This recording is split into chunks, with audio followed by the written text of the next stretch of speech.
হাদিসটা বুখারীর প্রথম খণ্ডে কিতাবুল ঈমানে আল্লাহ রাব্বুল আলামিনের নবী বললেন, উরিতুন নারা আকসারু আহলিহান নিসা।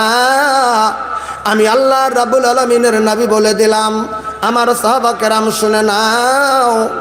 আমি যখন মেরাজের ভিতরে দেখেছিলাম, স্বপ্নের মেরাজে আমি লক্ষ্য করেছিলাম, আমাকে যখন জাহান্নাম দেখানো হলো, আমি জাহান্নামের দিকে নজর করেছিলাম।